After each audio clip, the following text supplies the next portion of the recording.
Welcome to Deges and Dragons. I thought this was going to be hard, but... Welcome to Deges and Dragons. Who wants some of the Ripper? They're state champs, baby. Woo!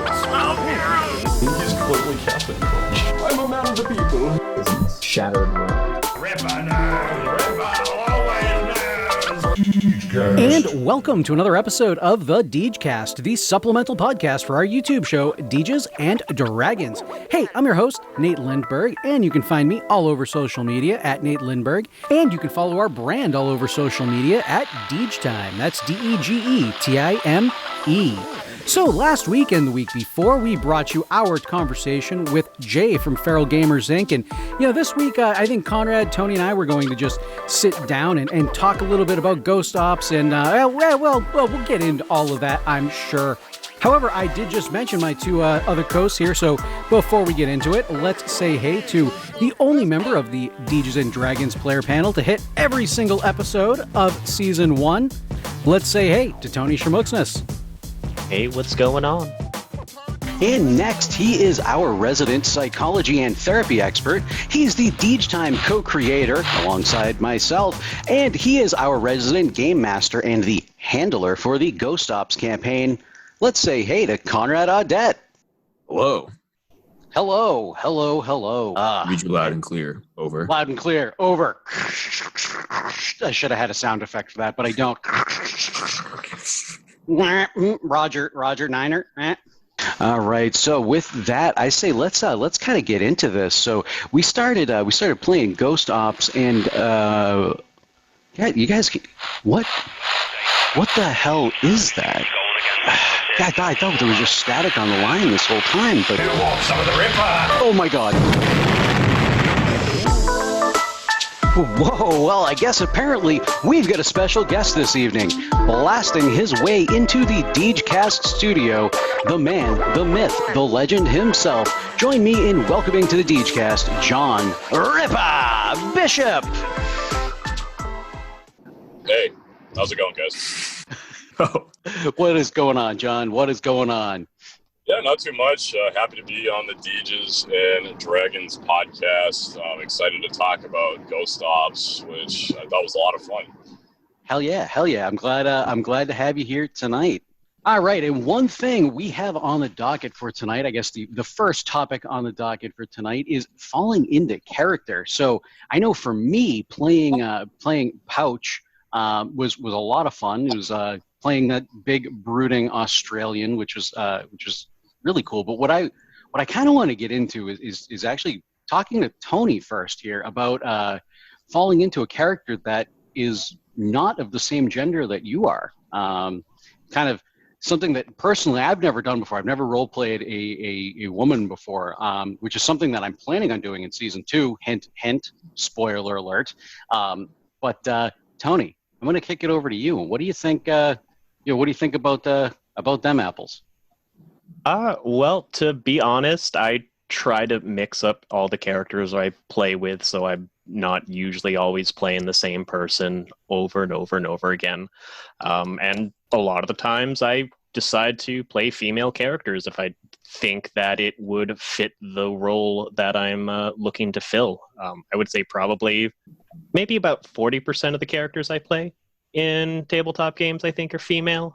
I think in this case, the reason I chose that, just because when Conrad was going through all of the military regimes that were around the world, a lot of which I didn't know about, he mentioned the all-female elite troop, and all I could think about in my mind was just like a squad of Black Widows, and that was just like the coolest thing I could think of in that moment. I'm just like, well, that's the character I'm going for. So I guess the mindset is just kind of I don't know. It was kind of a spur of the moment decision. I honestly was originally coming into this game kind of portraying my character after one of my older brothers who did actually do some military service time, but then Conrad said that, and I'm like, you know what? I'm going to go with this. This sounds this is way cool, and we haven't had any female representation of any of the characters, so I figured it would be a good time to start. Actually, yeah, that's a good point. It's a good point. And not to mention, you did decide to go with Nina Haas after John and I picked the two Australian twin brothers. So maybe Right. you kind of had to feel like you needed to keep us under control a little bit, huh? Well, it definitely ended up being that way. I don't think that was my initial plan. Ripper! Oh my! Speak of the devil. Speak of the devil. Making his entrance fashionably late, but hey, I don't know, not really fashionably late. You were waiting. You were waiting the whole time, waiting in the shadows. That's Is, right. is Ripa listening to every single Degecast? Ripper. You didn't know he was there. Ripper knows everything. Can't deny it. The evidence is overwhelming. Absolutely, 100%, 100%. So since he is here, I want to talk a little bit to Ripa here. Now, John, actually, yeah, I was talking with Conrad off air before everybody else jumped on the call, and we can kind of see the threads between me and my character, and we can kind of see the threads between Tony and his character, but we can't really draw any parallels between you and Ripa. So, what happened there? And not in a bad way, in a great way, in an amazing way. How did you come up with Ripa? Yeah, I don't know. I mean, I think it was just, when we were looking at the countries, I'm kind of an Aussie-phile in some ways. Like, I went there. I thought it was a really cool country. Oh, ironically enough, so as you guys know, I'm on the road right now. There is a military truck right in front of me. So I don't know if this is like a sign or something like that. But, yeah, no, I mean... that's your... isn't that... They're with you. They're making sure... military escort. Yeah, right. Your escort, that's what I was looking for. Any moment to stop cereal, to stop anything. Yeah, no, I mean, I kind of figured, I just kind of went with like some sort of 80s kind of over-the-top action star, half video game, half, 80s movie. And yeah, I mean, I don't know why he almost like divulged into a Pokemon, just shouting his name every so often. But which was amazing, by the way. Yeah, yeah. No, I mean, it was so much fun to play. I've been doing tabletop gaming since my freshman year of college. Conrad introduced me to it, and I don't know. I feel like I'm most proud of this character, just how it came out. No, I mean, you absolutely should be. I mean, I've played a few games with you at this point, and I think there are two. Well, I think I've played 3 or 4 games with you at this point, and there are definitely 2 characters that stand out. And Ripa, and then the first game I ever played in, which was a Star Wars RPG back when you guys were indeed in college. That. Were you there? I was, yeah. You were there. Yeah. Okay, so it was the it four was just of like us. a long weekend at Conrad's house. No, it was at his college. We were at his college. I don't know. It was. I think it was. Was it?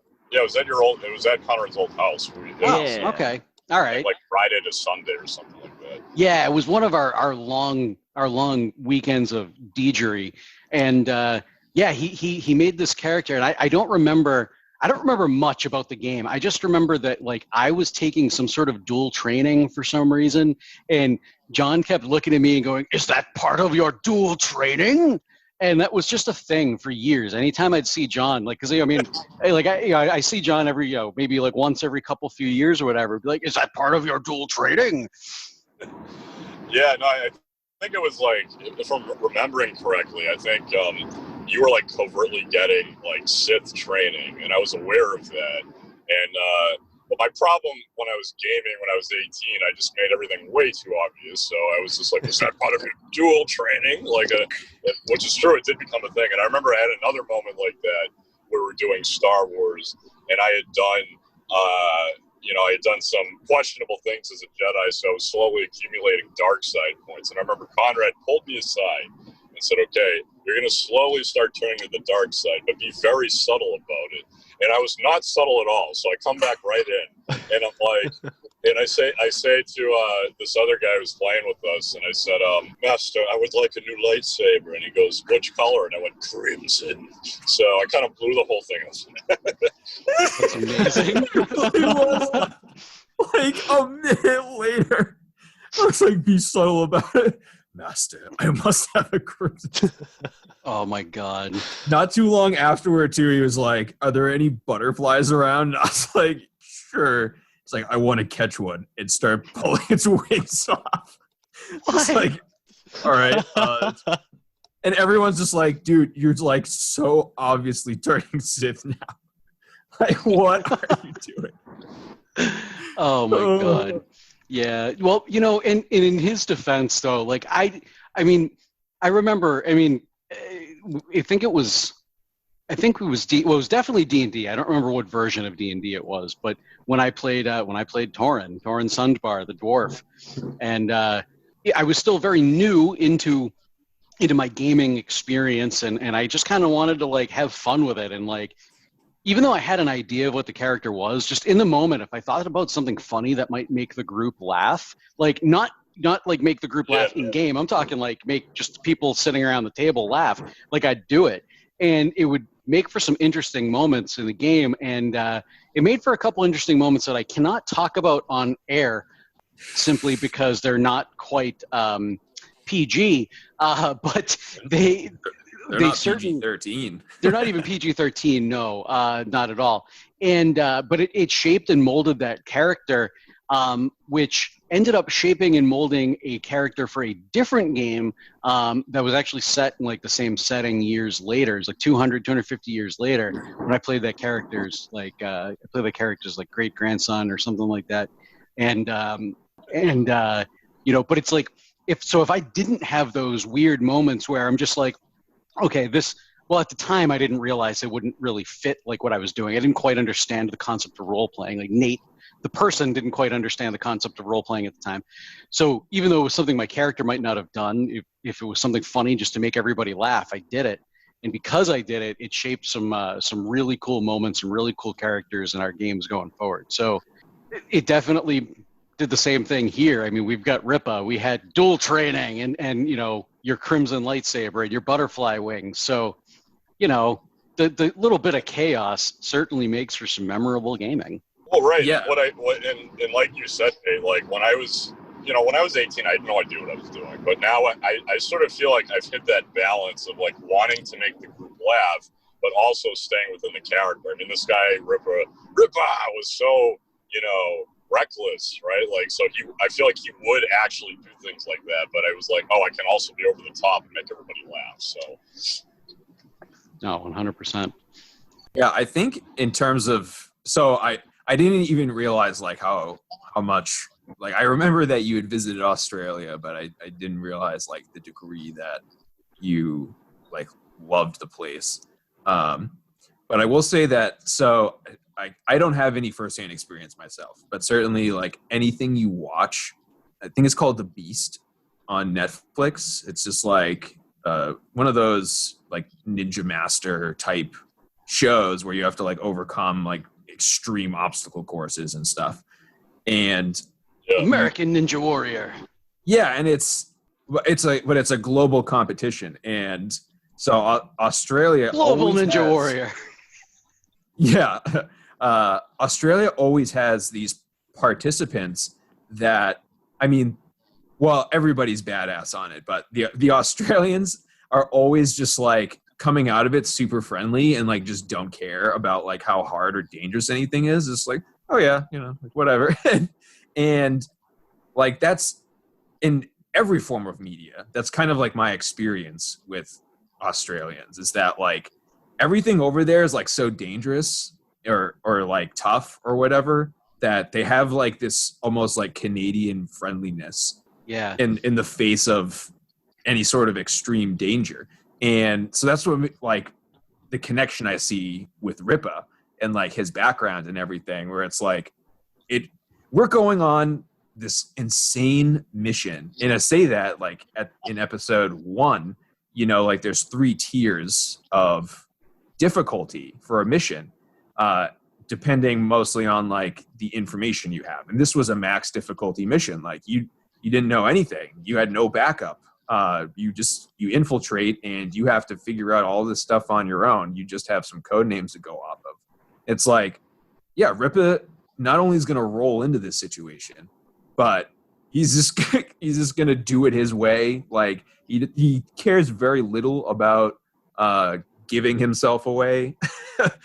And no matter what the danger is, it's just kind of like, Ripper.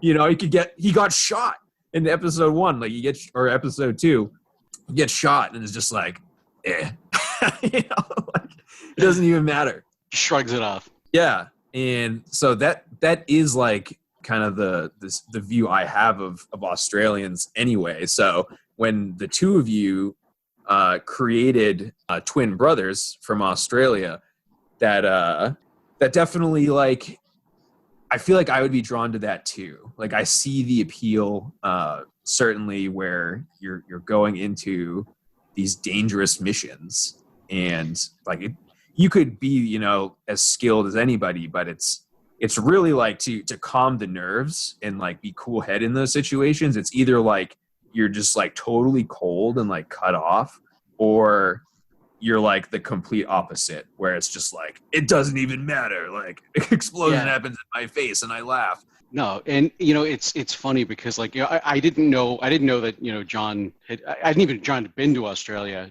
let alone had like, you know, kind of a fascination, appreciation for Australia like that. I have not been to Australia, but it is like the top of my list of places that I want to go. And I've always had a fascination with Australia itself. Really, what did it for me, what cemented it for me, was as a kid, Crocodile Dundee. Yeah. I loved Crocodile Dundee. Crocodile Dundee 1, 2, and 3, as awful as 2 and 3. Well, 2 wasn't that bad. 3 was just abysmal. But like, I loved the Crocodile Dundee character. Like it was one of those movies that I would throw on and just put it on repeat as a kid. Yeah, like kids do that. They just throw in a movie and over and over and over and over again. So, you know, Australia has always kind of just been a place that's been fascinating to me. And that's why I was drawn to Australia. It was, you know, not just because it was the first, I think it was the first country Conrad named, probably because it begins with A, maybe, I don't know. But it was the first one he named, and it was just like, yeah, I'm going to be Australian. And then, because a lot of the things that Conrad just said, you know, kind of that stereotypical Crocodile Dundee-esque character, if you will. This is a knife. This is a knife. Because of that type of a character, and that was kind of the character that I had in mind, was a lot of what Conrad just described. But that was the kind of character I had in mind. And then John was making a similar character, and we kind of organically, as you guys saw in the first episode, we kind of organically just said, you know, yeah, let's be brothers, let's be twins. Right, exactly. And it was like kind of just that organic progression there of creating that